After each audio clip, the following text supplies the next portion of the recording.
A very good evening to everyone present here and welcome back to Cricket Analysis by CNE.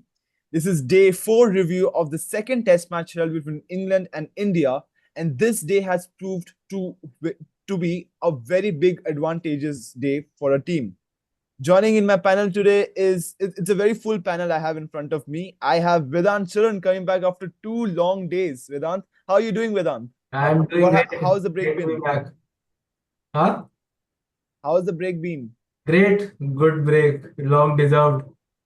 Deserved one, I would say. Just But for context, guys, I feel like Vedant has been doing some kind of shots as well. He has been posting shots on our YouTube channel. Please check them out. He has done a lot of hard work on those.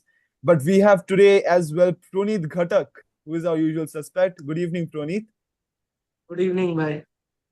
So we'll move on to what happened in today's day, and we'll go on to our very specific segment, our prestigious segment, the session by session. And this segment really shows that who is at advantage by miles. And it's India who has won 75% of the sessions of the entire test match. And today has been completely India's day, starting from the first session until the last, where they have taken 3 English wickets. Vedant, is this a test match where India shows what they're capable of? Will they get their win streak back? I hope so. I mean, if they don't get it in this test match, then which test match? So yes. Yeah. So to that is yes. I feel And like you'll be very disappointed, Vedant, because no, you have been not supporting no, England not throughout. disappointed. I have not. I see what I have observed is that the team I support loses. So that is why you understand my strategy here. Yeah, Achha, and oh, oh, also achha, I, achha. with respect to domination, it has been total domination by India. With and what I'm really happy to see is that it has been done without Bumrah. So Yeah, without India having Bumrah, we have dominated the Englishmen for the 4 days. So hopefully one more day, and yeah. One more day of good cricket, as someone used to say, this because 30 minutes of bad cricket can completely take the match out of you, but one day of good cricket can win you a match. So, a lot of things to talk about today because India are overwhelmingly in advantage. They are in the driver's seat for winning the second test match. And we're going to go by segment by segment. We are going to go at the start of the day where KL Rahul and Karuna started off, and it really showed that India had only one way to go about it, is being completely aggressive. Tony, do you think that um, India, who have batted quite aggressively the whole day, do you feel like the declaration that they gave, it's a quite a future prospect we're talking about, but the declaration that they gave, was it a perfect declaration or was it a declaration which was a bit too late, do you feel like? Because 600, 500 is just too much. Nah, I think they should have declared at 1,000 runs. So Oh, that would have been better. Achha. So yes, yeah. Okay. definitely. Okay, seriously. So I would say they declared it a bit late, I would feel, because declaring at 550 would have been enough, more than enough. Because Mhm. there was no way England was chasing 500 runs again. Yeah. So 550 Again, there would have hasn't been been a 500 run. a good There total. haven't been a No, 500 run chase as well. I'd like to, as usual, disagree with Proneet here because what we Back to the saw, usuals. yes, back to the usual thoughts. Because what we saw in the last test was that England was, when they chased it down, they were 372 for 5. So that way, maybe to be, and this is a India without Jasprit Bumrah. So that way, above 550, 600 is a very good time, very good score. It's a safe score, I would say. And also, we have been given 110 overs to bowl England out. And with how their batting approach is, it is either in 110 overs they'll either chase down the whole thing or they'll get out. They don't play Yeah, for. exactly. So that is why I think with respect to the timing, with respect to the, I think more than the score now after 550, more than the score, it is about the timing, and they have declared in a perfect time. And they gave England 20 overs in the end of the day. I feel it was the best time. Yeah, Yeah, and Vedant, I just love the fact that you disagreed with me. I have been missing this for a long time. So just I want to disagree with you again Okay. that comparing the fourth innings on day five in at Edgbaston to that at Headingley, I think both are very different wickets because even on day four at Headingley, sorry, Edgbaston. At Edgbaston, we saw that the bowlers had a lot of purchase from the wicket. Even on day 4 they had some purchase. So in at Headingley, all 5 days it was very flat. It was very flat. No, So absolutely not. There was rough created for the bowlers. Day four was for the Indian batsman was a difficult day to bat on. In fact, this pitch has played better than the first test match. So that way, it has been more flatter because the rough has not played a role. When the ball gets soft, the players are being able to score freely. So the bouncer ploy, which worked for both the teams in the previous game, has not worked this game. So that way, 450 I feel is could have been a not a good target. And also remember, we don't have Jasprit Bumrah. That last game we had. So I'm not talking about 450, Vedant. I'm talking about 550. no, you said Uh, 500. but to talk After about the 550, it topic is here more of about the time. declaration, but Yes, the thing is about declaration is that a target about 434 hasn't been chasen before. That is one point. Our 434 hasn't been chasen in the history of the entire game, be it Bazball, be it any sort of cricket. It hasn't been chasen before. That's one. Even though if it's a flat wicket at the end of the day, England are effectively 72 for 3, that we which did. is yeah, Agni, now we know they are 72 for 3. But we yeah. didn't But know at the the time of thing is that declaring that they'll be 72 for but 3.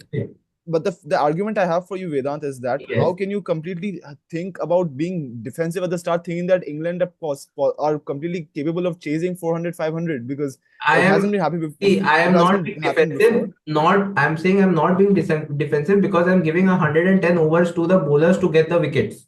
And with Hmm. England, the thing is that, as I mentioned, that in 110 overs, either there will be a result with respect to how England plays.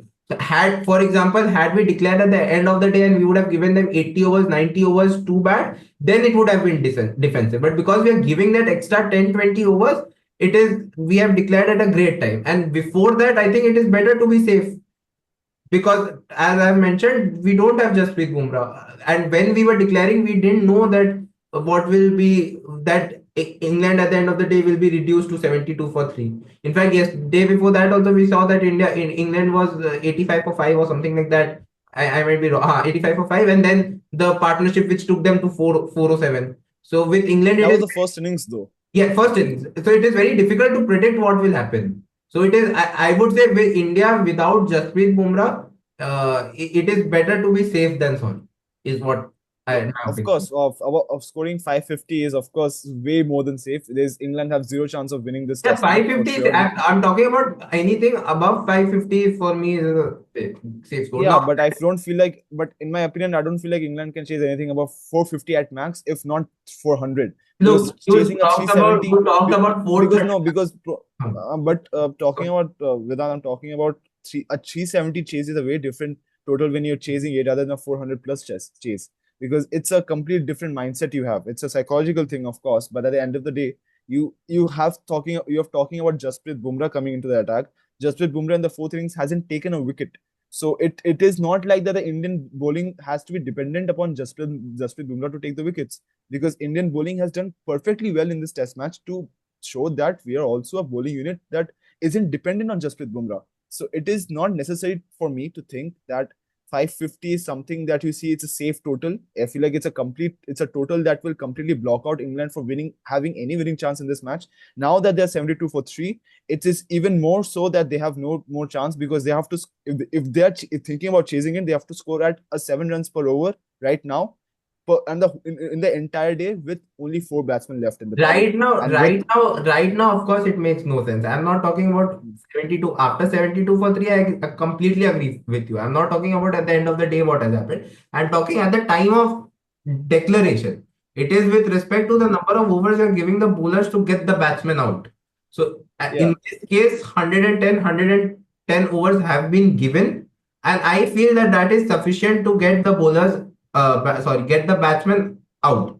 And yeah, also, because you have such a mammoth target already, bowlers can attack. And even if they go for 2, 3 boundaries extra, it does not matter. Which we saw in the case of Ben Duckett in the ending part, that although many boundaries went through the slips to the fours for the boundaries, the players were still kept at attacking positions. And yeah. also, They have the kind of cushion. you mentioned one more point that 434 has not been chased before. Also remember that now we are seeing even more flatter tracks. I mean, when 434 was and smaller boundaries.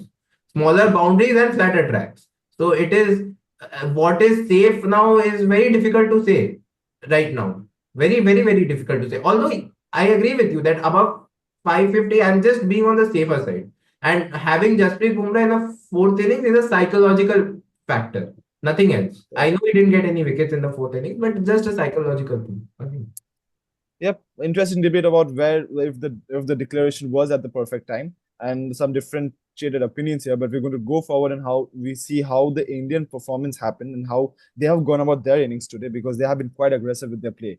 To talk about with the start of the day, as Proneet was talking about, that there was some nip in the wicket, and it has been like that for the first hour of every day. So it's very important for Indian bowlers tomorrow to have that kind of momentum with them that they have right now and get the wicket, because we have seen some very good Jaffas. This was a wicket after KL Rahul scored his 50, but it's where Karun Nair lost his wicket and KL Rahul later on lost his wicket as well. So if there's some Jaffas there where the deliveries are not being even playable, I feel like it's a good chance for Indian bowlers to knock them out quite early and suppose take the game away properly in the first hour itself. Like if suppose they are 5 down, then it's completely done, because even though suppose Jamie Smith and Harry Brook are there, you can't always count them to score 300 runs. It's this The game of cricket is not dependent on two players, so they'll have their good days, they'll have their bad days. So this is it's very important for India to do so. We continue on to how Pant played, and Proneet, how do you check your blood pressure when see Pant play? Because there's this flying bat that goes to square leg every time he bats. Can you give me your opinion on this, on Rishabh Pant? No, as soon as the third wicket was gone, the BB machines were out, and the bat and ball, shoes, everything on the ground. You see go flying here and there. Then a typical Pant innings has started. So at that moment, he was playing at a strike rate of 110 or 120. Uh, So if you want someone from our team to play an inning similar to what somebody like a Jamie Smith played, so in our team, that is Rishabh Pant, the first person you look at. So at that point, that innings was required. Shubman Gill, on the other hand, he was playing a bit maturely at that time. He was taking his time, but still at a good run rate, he was going as well. So Pant played aggressively as his role was. So yeah, great innings. He almost killed a few fielders as well. I think Zach Crawley, that shot to Zach Crawley almost yeah. killed him. I think, I don't know. So it was really funny to see that the second ball he faced went straight over long off. Well, that's just Pant. That's just Rishabh Pant. Yeah, and I feel like there should be some petitions for ICC to have some helmets for fielders as well, not just for forward short leg or silly point. I feel like there should be helmets for fielders in the boundary circle as well, because Umpires as if well. the umpires as well, That is some only umpires do when wear it. that is only when Rishabh Pant is batting. I mean, Yeah. if a Yeah, player Hiteshwar Pujara is batting, I mean, not like the helmets yeah, on. yeah. Then I feel like the forward short leg shouldn't have a helmet on as well. No, So, but short leg is a bit too. I'm just joking. I'm just joking. Yeah, We're exaggerating a bit. yeah. But talking about this segment as well, tired Englishmen, I But I feel think, like Agni, before you go ahead and talk about the Englishmen and how tired they were and how sad you feel for them, I'd just like to I don't feel mention, sad for them at all. yeah, I feel sorry, very good. so happy you feel seeing them being tired. I just like to mention, talk about Karun Nair over here, that he scored a 26, but I think going forward for him to secure, consolidate that position, make it his own, I think it is essential that he gets the more than the 26, he gets bigger scores, higher scores, and also few things in the technique that I mentioned. I think I've already previously mentioned how he pushes sometimes the ball. In fact, today the way he got out, it was a push. The forward Yeah, delivery yeah. got out. And secondly, one more thing which I observed in this match was how in back of the length balls, when Vokes and Cars were bowling back of length balls, instead of opting for the pull, he tried to keep it down. Now, what happens is that at this process, he was beaten quite a lot of times. It felt that he was quite uncomfortable. And also, if any ball bounces a bit too much or moves a little bit towards the right or left, it will take the edge and it will go in the air. And that has been an issue with him. He got out like that in the first innings. So that is somewhere he has to tactically work on that. And of course, Yeah. score more. And Karuna, today's match was a very good chance for him to do that with the nature of the wicket. yeah, and to see about Karuna's innings today, it has been this kind of the innings for the last three matches, for the last three innings as well. 3 innings. Because like he has scored a 20, a 30, again a 20 right now. That means that he's getting starts. It's not like he's uncomfortable with starting off. He started off beautifully. I feel like his offside game is perfect. Even though he's nicked one to the keeper, that happens occasionally, but his offside game is very strong. So to talk about his back foot strength and how we can improve on it, I feel like before the English bowlers find out that this is a big weakness, big weakness, uh, Karuna needs to work on it, and especially he can be bombarded with short deliveries, especially when the pitch is not moving as much, because it's a typical ploy that the English bowlers use. So it's important for Karuna to perform, because we don't know about the Gautam Gambhir management if he will be dropped next match. But at the end of the day, we hope that Karuna gets more opportunities, because we have seen some beautiful stars from him. So it's a very encouraging figure to see how Karuna has been starting his innings, but we hope that he converts it later on as well. So talking about the tired Englishmen, I was enjoying it quite often, of course, because they have been fielding for 4 days, and this is I've talked about it yesterday about how it is one of the drawbacks of Bazball, where you don't give a lot of time to your fielders to rest before they come onto the field, especially when there are flat pitches. When there is seaming wickets, then it's a different condition, because you don't have to stay on the field for much.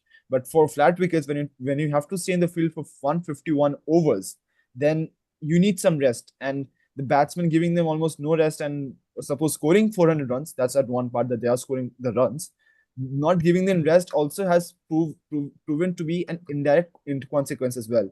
So, Proneet, do you feel like this is something that Bazball needs to think about, needs to reconsider before going to the next match? Because you can see that in day four, you have seen some very tired out fielders, and they were quite frustrated as well, because they have not been receiving. They have been in the field for a long time, and they have been dropping catches as well. It was quite evident that they haven't been in their best form today.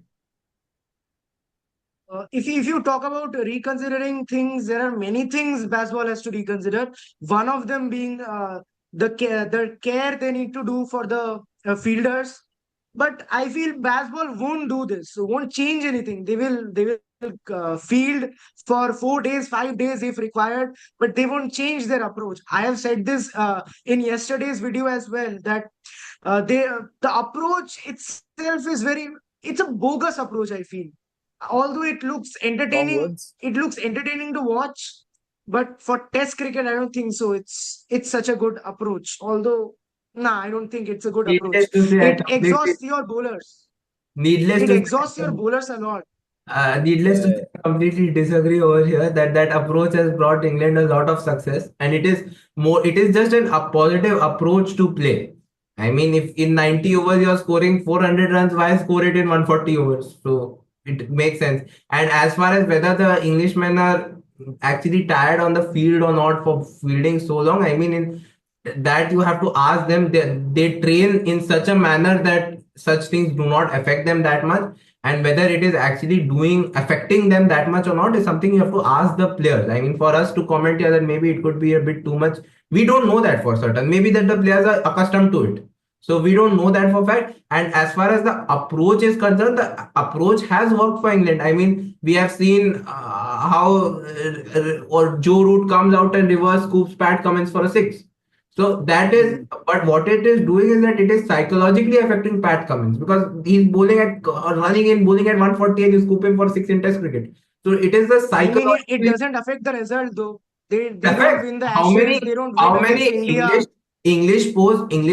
England using this approach have been very successful chasing targets, and overall they have been as a test playing nation. If you compare it to how they were as a nation in 2015, 2016, they have improved. And with the players that are coming in right now, I mean, look at during 2016, 2017, guys like Alistair Cook, Ian Bell played, whose approach was a slow approach. I personally believe that you have to let the batsman decide what approach suits them. And a positive intent is not harmful. It is positive intent is for the benefit only. It has helped Joe Root. Joe Root has in the past 3-4 years under the under Brendan McCullum and Ben Stokes, Joe Root has done really well. guys like Harry Brook have come in and they have spoken. And see, the thing is that the players who are experienced and have been playing for so long have already appreciated it and said that it has impacted them in a positive manner. So if they feel after so much of experience that it has done them good, more good than bad, then I mean, who are we to question their approach? That is what I feel. No, Talk about some statistics here. I'm not saying it in that way, Vedant. In yesterday's video also, I commented on this, that in a team you need one to two, in a team playing test matches, you need one or two players with that approach. Look at India's team. There are two players, Yashasvi Jaiswal, Rishabh Pant, with that aggressive approach. And Yashasvi Jaiswal and Rishabh Pant play maturely when needed. But in the whole English team, there are everyone playing with this aggressive approach, and the results are not coming. They lost 4-1 in India. They did not win at I feel Australia. like Proneet's point here. I feel like Proneet's point is talking about that England have been very good at Bazball when they're asserting home condition domination.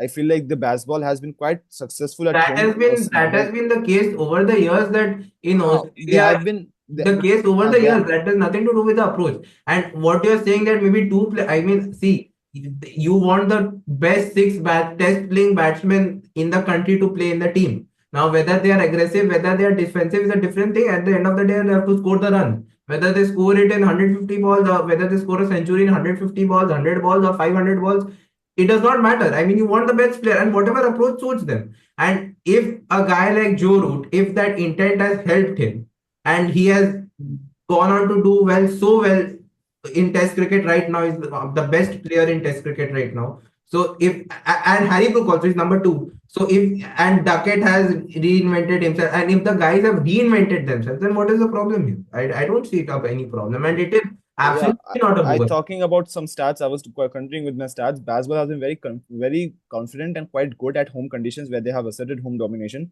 It's not like they haven't been dominating at home. They have been dominating at home, and they have done very well at home.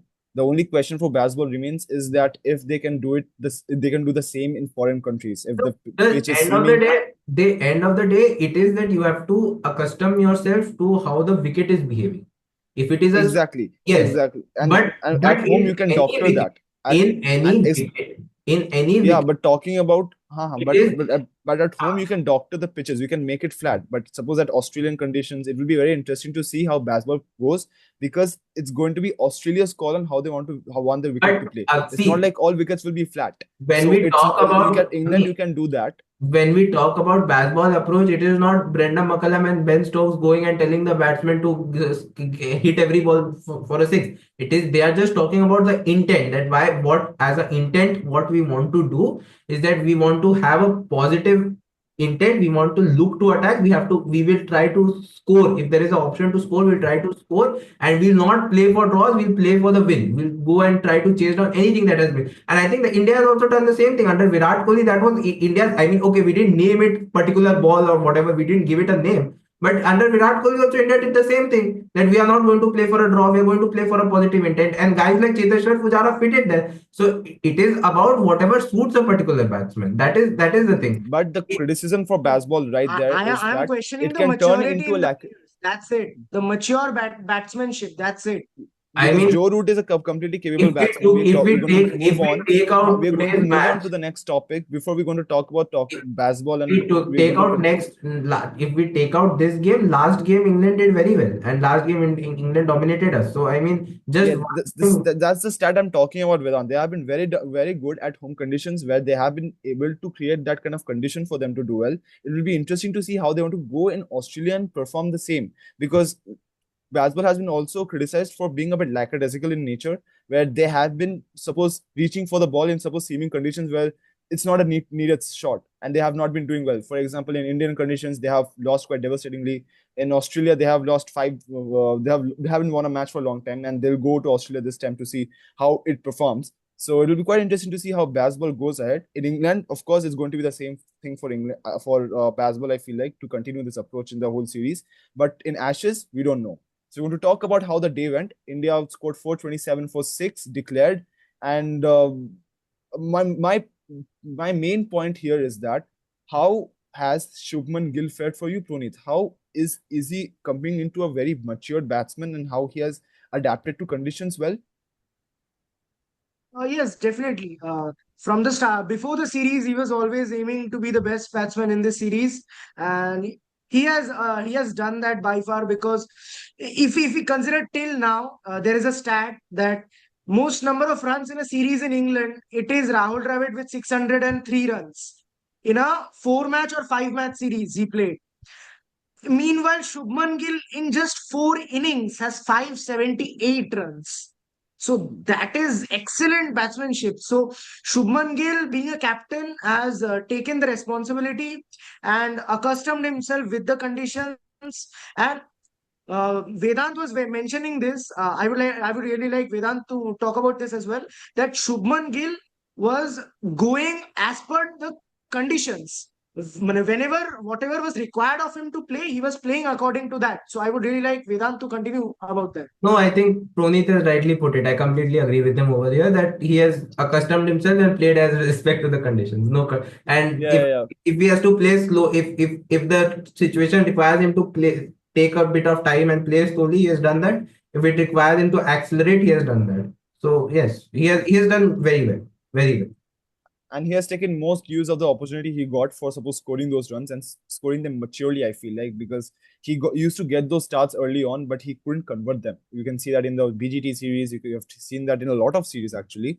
He has not converted those starts often, but this time he has made sure that he is the one who stays at the crease for a long period of time. So it's very important for Gill to continue doing this. Of course, it's been, you can talk about it being flat pitches and how it's been easy for him to maneuver the techniques. But by judging his form, if he bats on complete, suppose in seaming conditions as well, it'll be interesting to see how he forms his technique as well. Because on flat pitches, of course, he has done well. He has scored a mammoth 269. It was a record-breaking one, and now a 160.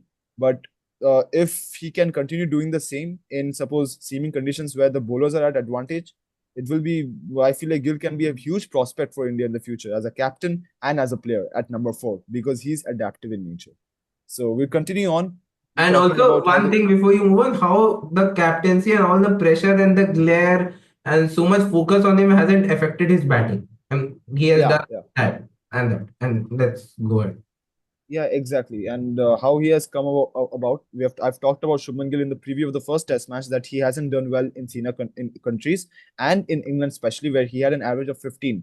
He has completely knocked that out in the first 2 matches itself, and I hope that he continues doing the same because he's a vital player in the squad. And if when he does well, the team does well in the batting. Have seen that in the first 2 matches already. So number 4, a position is quite vital, and I feel like Shubman Gill has fit those shoes perfectly till now. So quite interesting to see how he goes about it in the future as well, because he'll face different challenges as well as a captain and as a player. Talking about how India went about with Gill, it also came with Ravindra Jadeja, who also played a very good innings of 69 of 112, which was quite frustrating in nature because England had thought that the India would declare quite earlier than usual because we've seen the small tactics of suppose the Indian dressing room being changed and being ready to bowl, and then you see Mohammad Siraj coming out and then having that kind of looking at the new ball. So those kind of things add up. I feel like it's an indirect thing. And how Jadeja played during that time to frustrate England has put India into a very big dominant position with 607 runs as a lead. So quite interesting to see how they have gone about it because in 80 overs they have scored 427 runs, and in a 1 hour of a session they have scored 100 runs. So they have completely bashed the bowlers. Especially we can see Shoaib Bashir here as well, who has scored yet another century, a twin hundred for Shoaib Bashir here. So quite an impactful innings by Shoaib Bashir, even though he is in the leaderboard of both innings because he has taken 2 wickets and 3 wickets, so he's taken 5 wickets in the match, but not an ideal figure you want to have. And they have really put India into a very big dominant position. But to So be on day fair, 5, Agni, to be fair on Shoaib Bashir, when he came in, it was such a flat track that we had nothing to yeah, offer to of him. course, I'm not criticizing Shoaib Bashir No, here. not criticizing. I'm It's just mentioning that. Yeah, I yeah, know yeah, you're not criticizing. I know that. So it's not been really fair on the bowlers these Yes. 2 wickets that we have played on. But I think how India have applied on it and how they have said that we'll go aggressive because we want to put England completely out of the match, one, and then bowl them out as well for 10 wickets. And as you have mentioned, 110 overs. They have 110 overs to do so, and they have used the first 20 overs, quite first 16 overs quite well because they have taken 3 wickets. So a lot of things to look forward to for tomorrow as we talk about Akashdeep. Proneet, how dangerous has Akashdeep been as a bowler with the supposed to the left hand especially, and of course the Jaffa that completely shocked me and Joe Root himself as well. Akashdeep with a new ball. It was a reason that the new ball was given. There was a reason the new ball was given to Akashdeep because since his debut or from his Ranji days even, that he has this habit of bringing the ball in from round the wicket to the left-handers. So the left-handers can't just stand in front of him. Mm, Since his debut, I think there was a stat that he has picked up some 13 or 14 wickets or something. Out of those 13, 14 wickets, some 10 wickets are of left-handers. yeah, yeah, This was a and you can see stat. Duckett behind as well, standing completely distraught because Duckett has been out both times by Akashdeep. So Akashdeep quite has a Exactly. liking for Duckett, so he can be a potential candidate for being a new ball bowler in the next match, suppose alongside with Jasprit Bumrah and Mohammad Siraj coming as one change. But I don't think that will happen because Mohammad Siraj is of course ahead in the new ball scenario. But I hope that it's going to be a tough decision for India for who's going to bowl with Jasprit Bumrah in the opening overs. But Akashdeep has completely said that I'm going to be in this Indian team and I'm going to bowl well with the new ball.